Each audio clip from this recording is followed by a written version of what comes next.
She's back for season 1B, so not much different from season 1. So similar, it starts with Daniel Martin plus a long-winded conversation about how he cut himself in season 1.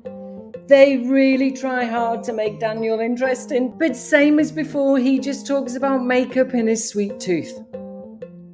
So, series 1B, episode 1. They set up a friends double date dynamic between Meghan and Daniel and Chef David Choi and Christina Tosi, a patisserie chef. So we get to see the dynamic of real friends who share a passion for food and Meghan and Daniel. And we see Meghan awkwardly running her fingers through her hair as she's talking about how her great friendship with Daniel began. Daniel says at one point that he's a great assistant, and he looks at Meghan. He really is her beta male lapdog. Oh, speaking of dogs, any squaddy who insists with Love Meghan was commissioned for a second season, then please explain to me why Guy is in season 2. It's season 1B. It's interesting to see Meghan and Dan's friendship in comparison to real friends. She looks to him for compliments and he looks to her for validation. Both are often disappointed. David and Christina have a fun, healthy, competitive dynamic.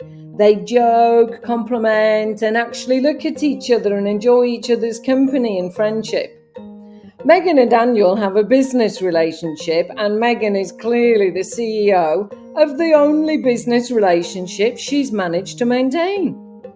We still have Meghan's straggly hair and food to such a degree that she gets cabbage in her hair when cooking. I wonder how much hair ended up in the cabbage. The concept of episode number 1 is for these friends couples to be in and out of their comfort zones. Meghan gets to teach flower arranging, her speciality.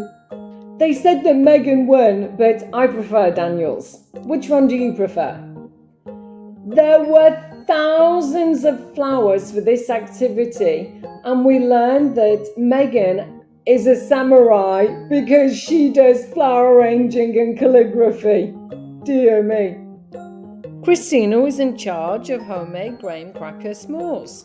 Meghan was very nervous about baking. Meghan has read some of the comments you left in my season 1 shorts about how she labelled lavender in her harvest basket so that you don't eat it. Because she suggested lavender honey s'mores. Now she knows that you can eat it. She also made flour sprinkled chocolate because that's definitely how you elevate chocolate. They actually got to sit down around a fire pit to eat the s'mores because, as ever, they ate the main course standing at the kitchen counter. David taught everyone some amazing Korean food using vegetables that Meghan stole from the vegetable garden that's not her vegetable garden. And Daniel got to powder Meghan's nose. But then Meghan powdered his nose. He had 3 seconds to show his speciality and Meghan hijacked it. Meghan fake laughed here and there and was full of hugs and smiles and joy and of course angry faces, elevated with sprinkles of stress. She's still tossing salad with her hands and still harping on about her rescue chickens and their great eggs. What's new is that she no longer grew up on TV dinners and Jeopardy. She grew up watching cooking shows. That's how she learned to cook. I guess that's what you have to do when your mother abandoned you. She didn't seem to agree with Chef David when he said that flatbread was easy to make at home. Probably because she told Delphi in series 1 that focaccia was the easiest bread to make. The beauty of flatbread is, well, it's flat, so you don't have to wait hours for it to rise. But for the woman who dehydrates citrus and lines unlined paper, wasting time is what she does best. Continuing in the spirit of season 1, you know, that we don't learn anything from Meghan, but she likes to teach us things she knows nothing about, she taught us how to make homemade scarves with water marbling. Of course she's never done it before, but she deserves a Netflix show to teach us how to do it. These were the gifts for Daniel and the chefs. Daniel was ecstatic that he didn't have to make his own gift this time. The only chefs that got a gift in Series 1 was Alice Waters. So did the chefs get a gift because one of them was a woman? She also gave the woman 2 gifts. Season 1, she drank a lot, but not with Daniel. I wonder if Daniel drinks.